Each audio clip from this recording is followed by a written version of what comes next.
Well, it's Lehmo here on the eve of the second Ashes Test.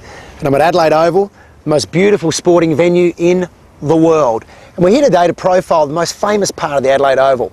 And no, it's not the players' rooms, it's not the members' enclosure, it's not the Sir Donald Bradman stand, it's not the chapel stand, it's not even the scoreboard. It is in fact this area here, underneath the scoreboard, known as the Hill. Now I'm telling you, it's not a place for the faint-hearted. It's a unique culture down here on the hill, and to give you some idea of what it's like, imagine a front bar and then put it under 40-degree sunlight for about 8 hours. I think you get the picture. It becomes messy. It becomes very, very messy. And my mate Jared here reckons he wants to spend the weekend on the hill.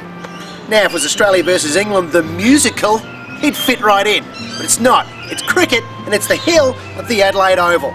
Jared here is about to be hillified. Step one, you're not on a wine tour with your girlfriend's mum and dad.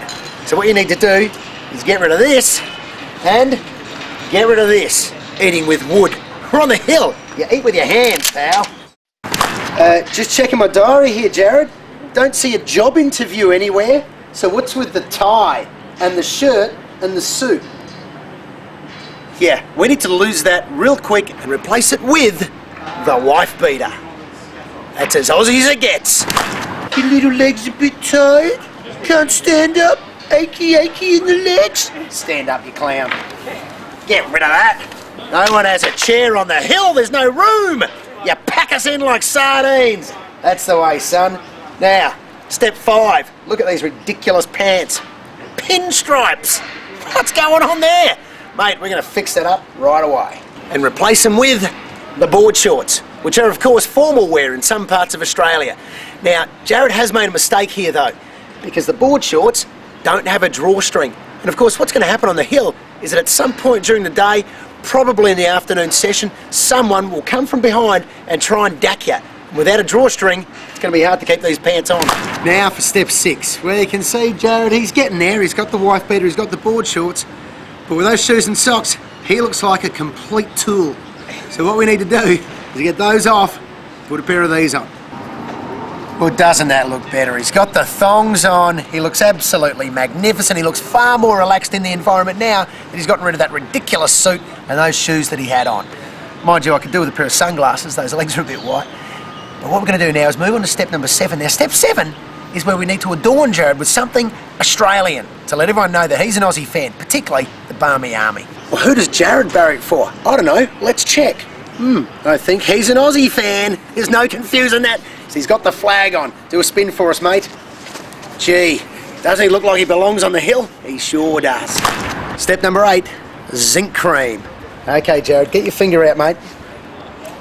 Now, cover your nose. That's the way. Really smear it on down here. We need a bit of war paint, that's right. Now, a bit more over the lips. Smear it on. Yep, that's the way. Bit across the forehead. Yeah, and now down the sides of the face here. Yeah, let me give you a bit more. Down the sides of the face.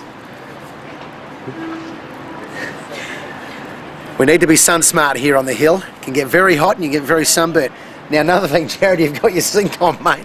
Something else you might want to remember is to put your sunblock on at home. Because the last thing you want to do is to be here in the middle of a drunken day and have to ask some bloke to rub sunblock into your back. Step number 9. We've got him made over. He's looking fantastic. He's sun smart. He's dressed for the hill. He's got the Aussie flag on. What next? Well, we got rid of that ridiculous Chardonnay earlier. It's time for one of these. There we go, mate. Hang on. Not so quick. Because when you're on the hill, if you line up at about 10 in the morning, you'll eventually get your beers at about 6 p.m. So it's important that when you get to the bar, you buy more than one. We all know that. Hey, hang on. You want to buy yourself minimum 4 beers every time you get up there to the bar. Now drink up, mate. Oh, very nice.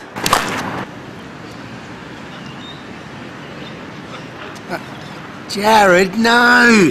Mate, you don't throw your empties away. Step 10, hang on to your empties and you stack them all up like this. That way you can count how many beers you've had, and if a cup fight breaks out later on, you're well armed. Now, Jared, you look like you need a refill, mate. Step 11. As soon as you see two beautiful girls walking through the crowd, jump up behind them and follow them to the bar, because they'll cut a path between all the fellas, and then when you're waiting for your beer, normally 2 or 3 hours, you can chat to them, and trust me, that's a lot more fun than chatting to some drunken yobber. Show us your... Hey!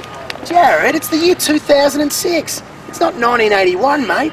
When you see beautiful women walk past in front of the hill, if other yobbos are yelling out at them, it's your job to defend.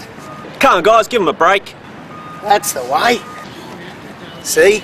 Step 12. Defend and befriend. There we go, but it just seems to me there's one more thing missing. Girls?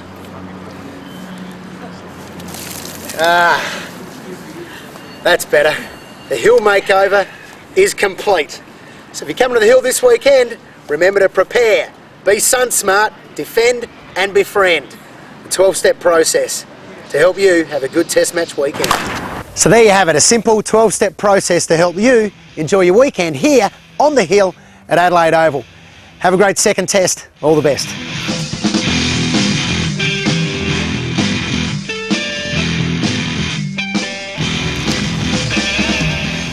Oh yeah, there is one other thing, mate. The cricket doesn't start till tomorrow.